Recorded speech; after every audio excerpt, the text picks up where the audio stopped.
Hey guys, welcome back to another video. So, it's been a while, but I'm back reading Chasing Light. Yay! Let's just dive right on into this. Oh, before we begin, I have a bit of a cold. So yeah, this is chapter 3, part 3. The chapter is called Good Old Savitar Logic. In the last video, I made a comment of how I love this um video because it's amazing. I mean, not this video, the story in Savitar's perspective, because it kind of gives like that angsty teenager vibe. You get what I mean? Anyways, I think we are ready. Let's begin. uh,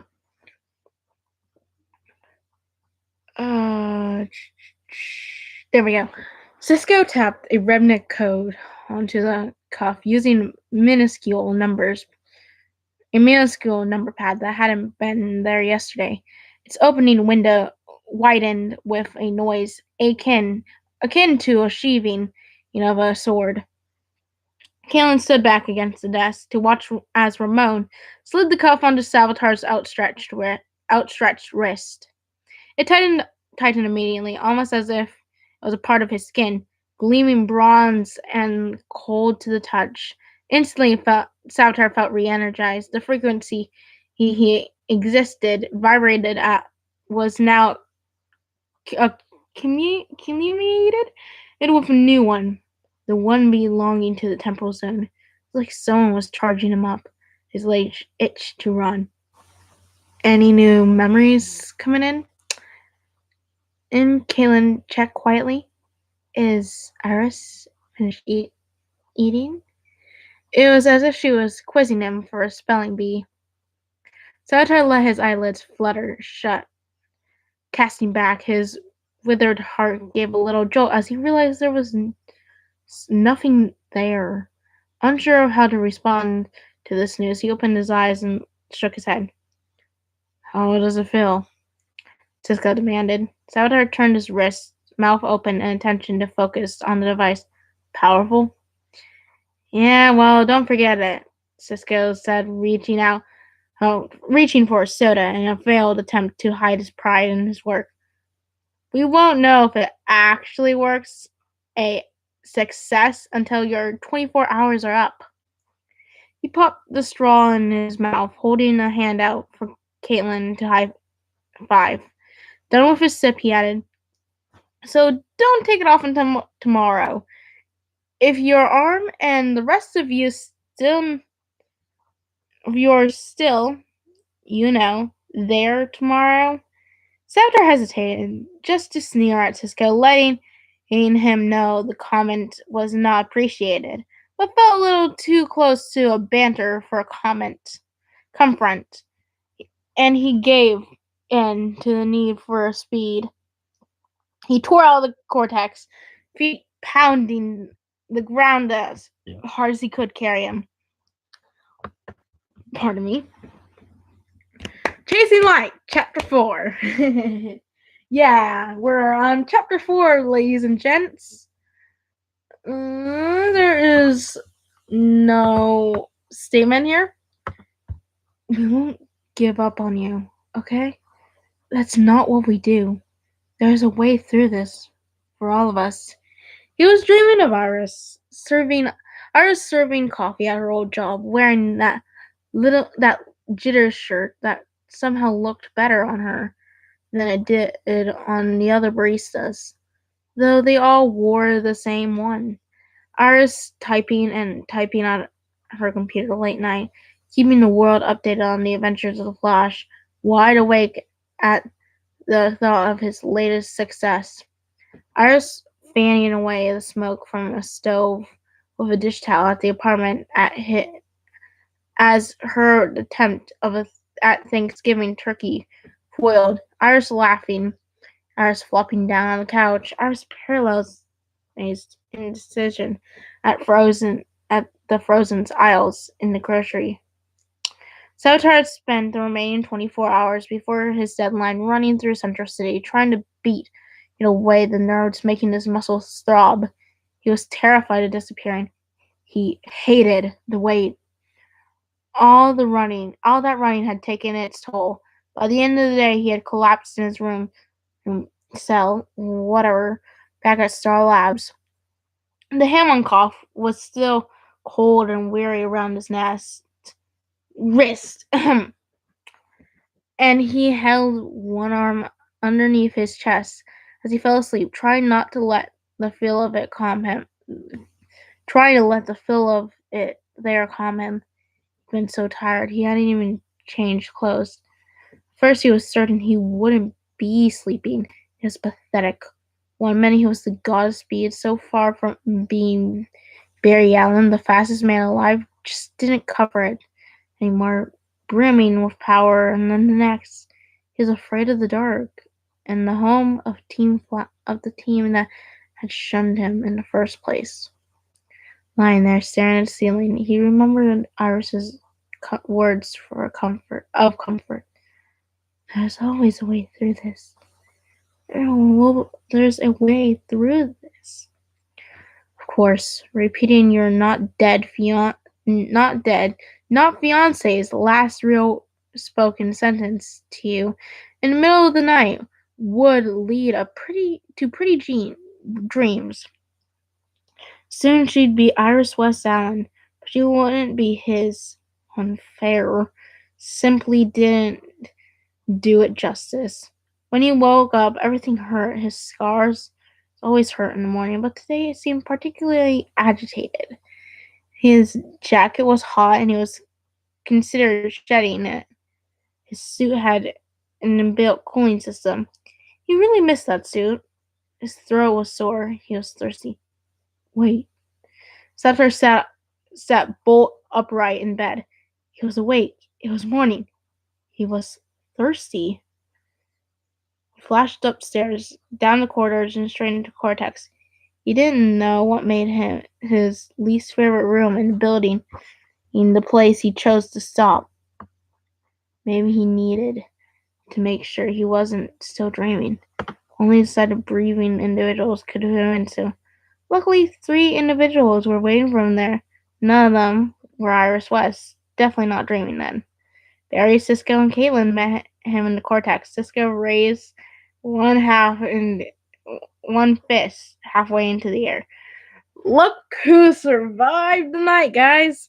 Ramon announced. Barry was smiling, but didn't reach his eyes. Nice work, Cisco. Thank you, Flash. Cisco drew 3 words out, making sure everyone heard them. Gritty with pride, he glanced to his right. Caitlin helped. Caitlin agreed sweetly, gingerly accepting a fist bump. Savitar didn't join their revere. It was as if 2024 was happening all over again. He flexed his fingers, inhaled deeply as he could. He was alive. The paradox hadn't reached him, and for the first time a glimmer of gratitude tried to make an appearance. Somewhere buried beneath his eyes and below his chest, they had been true to their word. After everything he'd done, they saved him. The only reason he was standing here now, in this lab that, yes, still smelled like a burger joint and clean laundry, was because of the people trending triumph gains to their feet, 2 feet from him. He had never thought being thirsty would ever feel so good. Savitar exhaled, letting it soak through him, his eyes moving from the Hammond cuff to Barry Allen. Thank you, he murmured. Barry nodded, just once. Ever the hero. I told you we could do it. And by we, he totally means us. Cisco jabbed a thumb between himself and Caitlin. Savitar turned to repeat the phrase, the 2 scientists. A little reluctant, considering the smirk Cisco was wearing, but something stopped him. just past Barry's shoulder. He saw a security feed on the monitor. Glimmer of gratitude died out. He left his finger to shake the screen slowly as if his muscles hurt. You've been keeping tabs on me. The grin slipped away. Can you blame us? Barry asked before anyone could defend themselves. Cisco pointed at him noddingly.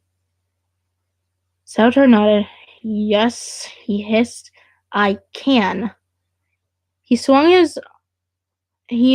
swung back to his side, no longer pointing. And even though the old bitterness was back, swirling in his stomach, he let the words clunk out, as if he couldn't really carry it away. You said you wanted to help me, but although I are just standing here babysitting me, make sure I don't step out of line. Cisco scuffed as thickly as it was humanly possible. I'm sorry, I thought the total lack of a dude named HR around here would have been the reason to keep an eye on you. And you're welcome, by the way. Sauter opened his mouth to roar, but like always, Barry Allen was louder. Look, it's not that big deal, okay? Barry's hands were in his pockets. He lifted his shoulder. It's just an extra precaution. If we wanted to lock you up for real, we could have done that already. You gotta start trusting us more. Sauter snorted. Can you blame me? The thank you tasted like acid now. Caitlin broke in short, tense silence that followed. It's not just an extra precaution for us. She turned her own monitor, and not just Savitar, but two men in the room were able to see it. Displayed on Caitlin's screen was a record of Savitar's current weight, mass, and general atom count. She had been tracking his actual existence. Timer sucked at 000. Told him it had been that way all night long. Savitar horned in on the timer, trying to precede this information. Snow had taken it upon herself to actually read any warning sign be failing, even as he slept. Had it malfunctioned? Her indicators would have given them the chance of fixing the problem before the paradox hit. Apparently, this was news to her buddies. Cisco's chair rolled near the screen. You're even tracking cells? You realize, impressed. Is this what you've been putting together all week? Barry demanded, fist against chin. Caitlin nodded. I thought it could come in handy. Almost as if she was approaching wildlife, she turned ever so slightly to meet Savitar's gaze. Corners of her mouth were further pressed than usual. Even in smiling, her hands were neatly, casually laid in her lap.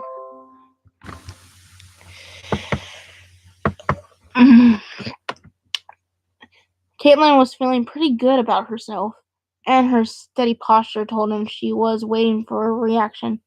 Savitar dipped his head to her, suddenly unable to look at her straight on. He refused to say thank you again.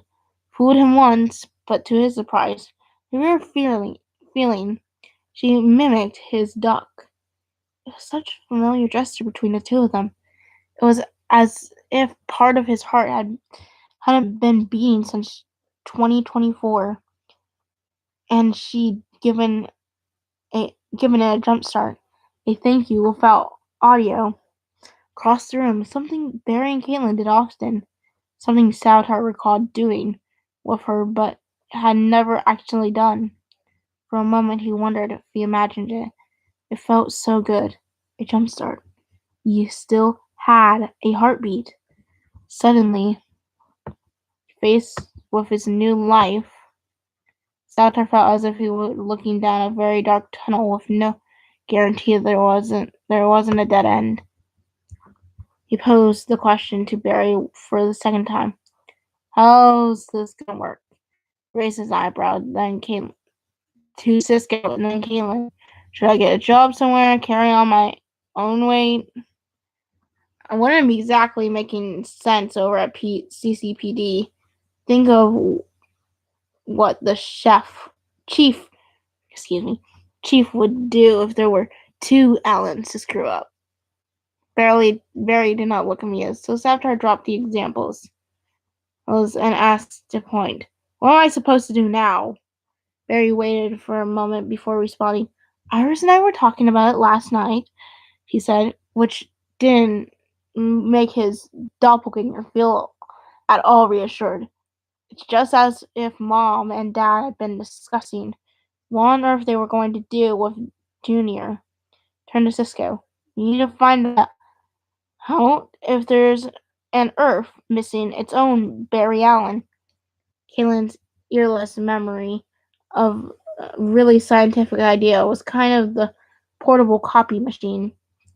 At 11 years old, she walked right up to the tranquilizer at the end of the class and told her all about the remote. She imagined that could copy any one place, right down from the tiniest detail. She fantasized replicating a whole aquarium, just so she could take her time reading each fish's description. No other kids on their field trips around to interrupt her. She could have a copy of a grocery store and eaten all her favorite things. She could have copied of the perfect favorite home. That was how she saw the other herbs, and the were copies zapped by the remote. Her fifth-grade self had dreamed up, but they were also coloring pages. In a way, they could all have the same outline, but the details, one colored by different pairs of hands, would make each picture independent of the others. The details on the earths were never the same as the ones on their own. Barry was off on a mission. Kid flashed at his side. Nothing too dangerous. A robbery down at the jeweler's by the waterfront. Caitlin watched Cisco hooking his Vive goggles up to the laptop, scanning the multiverse. She knew he was exhausted. One too many all-nighters for the sake of a former enemy, and her fondness for her friend grew even deeper. Watching him put all his all into doing the right thing, in spite of what he'd suffered for Savitar, even sleep-deprived and grieving. Cisco was still one of the team's most prominent heroes. Sometimes he would grace her with the commentary as he sat up working. Oh, no, nah, this buries a copy, like buries a cop, like an actual cop, in a line for promotion. That's dope. Look at this one's hair, Caitlin. Huh. Got one married to Patty. Still a forensic scientist, though. Nice tux. Hey, CEO of Star Labs. What? That's my boy. No way. This Barry's found a cure for Elvia? This essay is unbelievable. Where did he come up with the tech for this stuff? Caitlin, read this. Caitlin did lean over a few times to study these different berries. They may be leading vastly contrasting lives, but the kind of green eyes and helpful grin was always the same. She couldn't help smiling back. Just a few of happy little photos. After about an hour of researching, without luck, Iris and Wally and Joe had joined them, bringing in tidings of Java from Jitters. Caitlin noticed that there were more than one Mocha Flash in the bunch, not anyone's usual, and a pang of homesick for HR stabbed her again. This is way too many Barry Allens, Joe finally announced following another 45 minutes of searching. They all made noises of assist, but no one tore away from the monitors. Can you look up other Wallies with this thing? Wally demanded, grinning. Or Joe's or Jesse's? Sula glanced at his dubious out of the tops of his eyes. Down, boy. You know what I'm realizing? Iris said, dabbing at coffee from her upper lip with a napkin, beaming at the screen. All these different versions of him? I mean, may not be the Flash, but they all dedicated their lives to doing good, to helping people somehow. The warmth Caitlin felt there, surrounded by her friends, laughing and talking over various interpretations of their favorite speedster, grew at Iris's words. She offered the other woman a small shrug. That's what he does. Hold up, Cisco interrupted them, rubbing his eyes. Look at this. He pointed to the screen, underlining sentence as he read aloud. Earth 66. This is a news article from March 14th, 1989. Joe squinted, peering over Cisco's shoulders. Nora Allen dies in childbirth. Oh my god. Iris murmured behind a hand, saying the words as if she were reading a different language. Caitlin hadn't known Barry's mother, but she could tell from Joe and Iris' expressions they were looking at was shaking them. She knew the feeling. Even if you were completely aware that what happened on another Earth was separate from your own, it still felt personal, like watching Zune stab Killer Frost with her own icy dagger. Caitlin had nightmares regularly of meeting the same fate. Henry tried to save her. Joe was summarizing in a hushed tone. He shadowed his eyes with a hand. The light in the room from the screens was set for optimal reading conditions. Beloved local doctor Henry Allen lost a promising family future in last night's tragic accident, Iris read. Approximately 10:50 p.m., Nora Allen began to show signs of. She scanned the rest silently, and Caitlin wondered if she was imagining being in the room with Barry's distraught father and dying mother. He couldn't save Barry either. Caitlin felt her stomach flip. They had found what they'd been looking for. It was an ugly result, but they had found it. She scrolled the article down with a finger, almost logically after the touch of the screen, as if she were touching alternate Henry's memories, soiling them. According to this Earthsbury was stillborn. William held with his mouth and folding his arms behind his head. This isn't right. This is the Earth where we dumped Savitar? He sounded frail, like glass, gazing at the photo of Nora Allen's grave. Iris gave him a cutting look. No doubt she was figuring he was being insensitive. That's sweet, Wally. Savitar had joined them. Don't tell me you're not going to miss me. Caitlin let the others turn to stare first. This time, when she did look back at the timer, he was fixed on the screen, the way they all had been. The difference was he didn't seem to mind that what he was seeing. His face was completely neutral. Wally was leaning slightly away from the former speed god, right hand gripping on the neck until his knuckles turned white. It was the only thing that could betray the way his heart must have been slamming against his chest. Caitlin bit inside her cheek, giving him a doctor's once-over. He knew from treating Wally's post-battle wounds from quite confidence in the early morning hours when he had came to exercise his broken superhuman healing leg. What Wally was suffering from was a slight trauma, where Savitar was concerned, being injured by a man with coincidence of his mentor. His big brother, being tricked and trapped in a speed force by a face he should have been able to trust, was not something a 22-year-old could just walk off. Earth 66.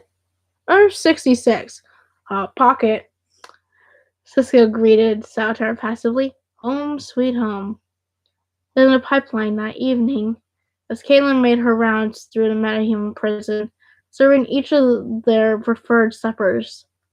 She was even considering donning a jacket if the cortex turned out to be chilly. When she'd been Killer Frost, she had hardly felt the cold, but Caitlin Snow welcomed the discomfort. It meant she was still in control of herself. Heading back up the stairs, she left the car of Big Belly burgers wrapped in empty takeout boxes. Caitlin was surprised when she turned the corner and nearly ran the cart into a strolling Saltar. Saltar's hands moved at a blur, stealing the other end of the cart before he could collide with it. He gave himself an impatient look, very similar to the one her father used to give when she interrupted him while he was on the phone. What are you doing down here? Caitlin tried to be polite, trying to keep the suspicion from her voice. It didn't work. Satisfyingly enough, she found out she didn't care. Releasing all your metahuman prisoners and taking over your base, Saltar replied casually, words crystallized with sarcasm. By lost resistance. He tilted his head, almost smiling. It would have been a friendly, teasing smile. His hunched shoulders and tightened grip on the cart announced constant anger. Caitlin didn't feel like repeating her question. She stood there, and then there, holding the cart, practicing standing her ground against that marred face. When Barry got this way, agitated with her for interrogating that he shouldn't take so many risks out on the field, it was best to remain silent because she knew he'd got the message. He just needed quiet to let its logic sink in. Too much quiet made Barry Allen feel guilty. He almost follows up with any sarcastic exasperation with apologetic explanations. She was more than a little stunned when Salvatore responded in the same way. Contrary to popular belief, I don't need to run every time I want to change of scenery. He told her defensively, straightening. I took a walk, considering there's over 40 security cameras hidden inside the rafters down here. I figured that would be okay with my babysitters upstairs. Well, almost the same way Barry. The same way, eh? Barry didn't explain with so much mouth. I guess I was wrong. Saltar conceded, tone clearly conveying that he felt he shouldn't expected her disapproval, and had started walking back towards the exit. If you need me, I'll be in my nursery. Caitlin watched him leave, watched Barry's left shoulder swing a little more than the right as the speedster strolled away, listening to him, favoring his right leg. Everything about him physically was recognizable. She wondered if she knew at all how similar he was still to the man whose life he had tried so hard to ruin. She wondered if she could ever make him angrier to find out, or if he didn't and wanted someone to see without curling their lips. She had felt the same way for a while when Cisco and Barry had returned from Earth 2, afraid she'd become Killer Frost at every angle. Couldn't they just see her? She was Caitlin. Their Caitlin. For a moment, remembering that directionless wave that had washed over her when her friends looked at her, too nervous to notice her hair wasn't white and her lips weren't blue, Caitlin understood Salvatore. Just for a second, watching him turn the corner outside. He didn't look quite so frightened in that heartbeat. He looked like Barry, as if there was frightening. And in a heartbeat, he looked like Barry. So if there was one thing Caitlin knew, it was that Barry was not to feel alone. If she was in the building, it was terrible for his health. She left the car where it was and hurried in close closed-toed doctor's shoes. She much better for running than heels. Around the corner, catching up to him, the most dignified way possible. It was only slightly humiliating that even when he was walking, both Barry and Salvatore were much faster than she was. Super speed or not, is the cerebral inhibitor giving you any trouble? When she didn't know what to say, science always had her back. Salvatore did not turn around at all. He did not slow his face. For all she knew, he'd been aware she was behind him from the moment she left the cart. Nope, works great. Clipped words said, "Don't talk to me, immortal." Caitlin had lived with Harry for a year or so. It didn't faze her. "Listen," Caitlin began, trying to pretend it was just Barry. She was talking to Barry, and Barry was always ready to listen to her when he was down. "I know it's not easy coming back here after everything that's happened. Even if, admittedly, the majority of it is your own fault. Living on a different Earth isn't the ideal solution, but it is the best option. Anything else would involve way too many hurdles to jump for you, and for the rest of us." Salazar stopped walking, and she ran into his back. He turned around, and she narrowly avoided a collision with his back-clayed shoulder, too. "What do you want?" he demanded, syllabus drenched in his irritation. Caitlin sized him up. She couldn't see much Barry in him anymore. Suddenly cold settled in her chest, her fallback feeling when something was not going the way it was supposed to. Like like this conversation. She was accustomed to Barry responding with equal heat, reaching for her hand to help him back to his feet, staying there while his face and his body bore down on her. Very little exhilaration was not exactly proof of the functioning properly. Finally, she clicked out, "I just wanted to see if there was anything I..." Salvatore scoffed. Salvatore's scoff was an agonized. He rolled his eyes, his neck, his whole head. He held up an arm, wearing the hammock off. "You gonna wield this thing to my wrist? Throw me in some cheap copy of Central City and close the breach to make sure I stay put?" He raised his eyebrows. "But I guess that's kind of fits. I mean, I'm still just a disposable Barry Allen, right?" Put it up upon and walked backwards away from her. "Sorry, not Barry Allen. Toss the duplicate Flash into the duplicate world. All your problems are solved." "So not. There's nothing you can do, Dr. Snow." Caitlin's own eyebrows perked at the comment, his elevated ones. "We are trying to give you life, which is more than you deserve." It was standard masculine habit. Anger he got. Closer he seemed to get physically to the person he was angry with, as if he had to prove he was wider and taller than his opponent, that he could breathe faster. One had been he been eager to rush to keep up with his strides. Next he was inches from her face. She could see scars winding above his left eyebrow and giving up on his forehead. "I didn't deserve to be thrown away from the beginning." Caitlin didn't break her gaze. Thrown away. She knew that Barry had told them. She knew the future Team Flash hadn't wanted the last time remnant. She knew what Salvatore believed of them. But she but she couldn't believe it. It couldn't be true. It just wasn't them.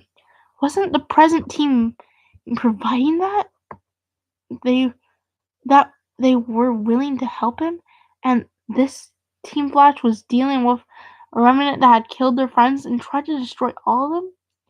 There was just no future in which she could see herself and her family, her her turn, turning their backs on anyone. Certainly not someone who had at least half a berry.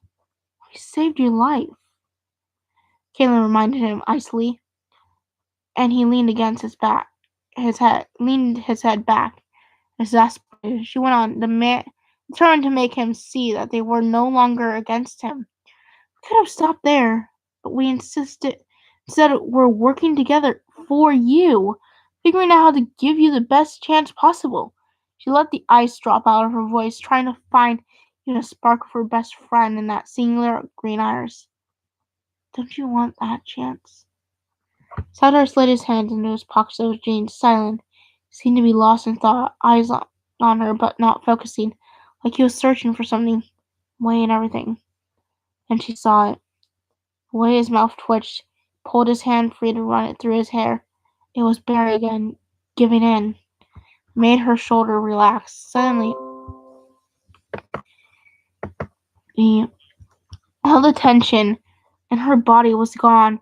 She no longer felt she was standing in front of a stranger, blocking out her words. He relayed was someone she knew, so far behind the rugged, stinging surface, afraid to cross that version. But he was tapping into it now, and it looked good on him. Okay, he whispered, looking at the far wall, nodding over to himself. He said it again, a little more feeling the words. Okay. He let out a breath, pinching the bridges of his nose. His bravio was gone. Say it works, he considered, more loudly this time. It works. I go through. What kind of life am I supposed to have when I can't do this? He lifted his, when I can do this. He lifted his hand, vibrating in it so when he blurred splattered Caitlin's eyes, knowing the damage it could do. How does my speed, Saltar continued, apply to that earth? Am I supposed to be Flash again? The way he said the name, Caitlin would have thought Donnie in red and in yellow was impossible for him. Caitlin bit her lip. Well, we'll figure it out. We will? Saltar grunted. Caitlin nodded her head hard firmly. Together, we will be behind you. Make sure that you're in good hands before we close that breach. She just had waging it back and forth, slowly, deliberately. How? Caitlin opened her mouth to respond, but the answer just didn't come. They couldn't pull the right life for him out of there. Would he be the Flash? Would he find the right job, the right home, have friends? How was he going to explain his scars, his eyes, the disgust with the world around him?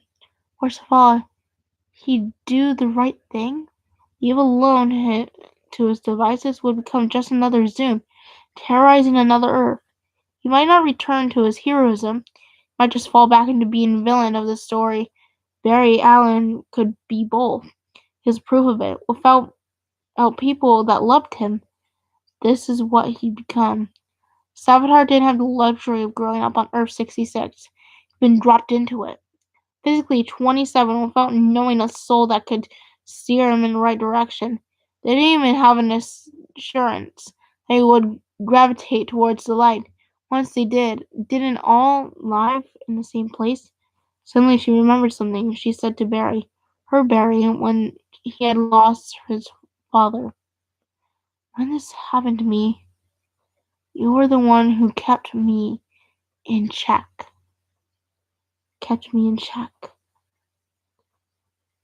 that was what they had always been to another. A shoulder, a push in the right direction. Someone who understood perfectly safe if they had each other. That was what Savtar needed. A split second, she was reminded of Cisco glued to his monitor, doing the right thing no matter what it cost him. Killian put the rushed words out of her mouth in a hint of her moment. I'll go with you. Wow. Well, we might as well go for a little bit longer if you guys really want to. I'm gonna go ahead and throw this in for a little longer. I hope you guys enjoy this extra long flash reading video. It's amazing. Also, I got races. I thought I should just throw that in there. Alright. Let's get back to the reading. Oh, God. Chapter 5. Off we go. There is a note, but it is nothing of our concern related to plot or anything like that. Dr. Caitlin Snow was the most organized, prepared individual you can ever meet. Her apartment never ran out of toilet paper. Her papers were always in order. Her phone was always charged. Her physician tools were always on the same table when she had came in for work. She was prepared for Cisco's whine when she snuck a fry out of his lunch on her way past his desk. She was prepared when Jitters wasn't able to give her her first choice on the menu, backup drink already on the tip of her tongue. She was prepared when Wally needed help in his science courses. She was prepared with the perfect excuse, the best shutdown facial expressions when HR had danced into the room, trying to get her to sing the next verse in whatever random Earth One song he had taken fancy. She was prepared when Ronnie needed to cool down after a long day of engineering. She was prepared to face the worst when a metahuman broke out of the pipeline. She was not prepared for Barry Allen. Ever. She was prepared for Barry Allen. She hadn't been prepared when Dr. Wells rolled an unconscious, complete stranger onto her examination table. Someone who had been been struck by lightning. She hadn't been prepared when said Stringer had exploded out, said Toma, looking at her with his sharp green eyes and heaving for breath. She hadn't been prepared when he insisted she play operational with him for a mental exercise.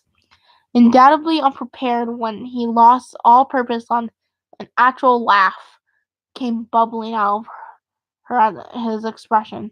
She hadn't been prepared when he called her Kate. The first time anyone had called her Kate since Ronnie had died, and the first and only person she would ever allow it every day after.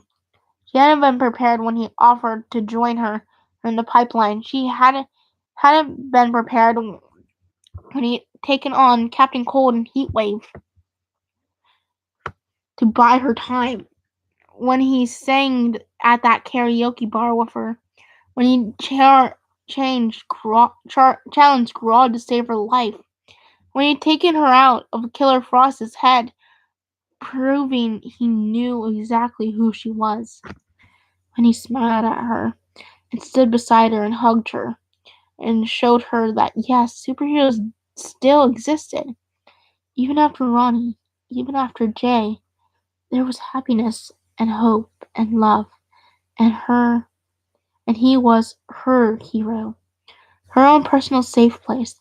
She'd got to have him around every day. Not prepared. Not prepared. Not prepared. She was especially unprepared for his reaction. The color drained from Barry's face when she told him her plan. She hadn't seen him this pale since the mist. His eyebrows drew together so tightly, his eyes squinting so intensely, that she wondered how he could ever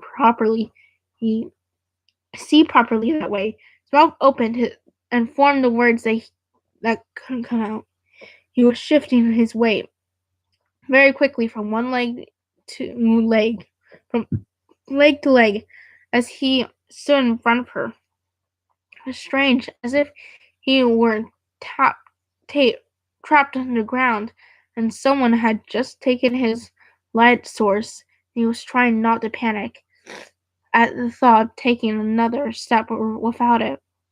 Kate, he finally managed, and she felt the world's colors saturate at the nickname as usual. No. Barry, it's the. She wasn't prepared to be interrupted, either by Barry, who seemed to have drilled by her news. You can't! You can't go with him! There's no way! They were at his lab at CCPD. He'd been doing some last-minute filling, and Caitlin couldn't think of a better time to tell him. It was raining outside, and she spied a red mug of black coffee on his desk, steaming in the faint light. The papers Barry had been holding were now abundant in his chair. He was staring down at her as if she were several feet away behind a baseball field, hard to see. Caitlin had expected her friend to be surprised, yes, not this surprised, and not this upset. If anything, she had expected him to realize that this was the right thing to do, a heroic thing to do, and to help her in whatever way he could. That was as Barry as you could get, but instead she was in a lab with a man who looked like she punched the oxygen right out of him. It's the smartest route, she explained, leaning back a little, confused by the sudden fear rippling off of him. He needs someone to put him back on the right track, Barry. Who'd better do that than a doctor? Than one of us? She hesitated, trying to think of the cleverest way to communicate what she meant. He may be damaged, but you said it yourself. Underneath all that anger and all those mistakes, part of you is still in there. I've seen it. And he needs someone who knows that part of him to guide him. Logically, it's the safest thing for him, for Earth 66, for everyone. But Barry was rubbing the hills of his hands to close his eyes. She finished her mouth. Alright. Well, I was gonna go for an hour, but I think this is great. This is good. Let's see. Shoot. Settings. No. I'm gonna end the stream. Yes.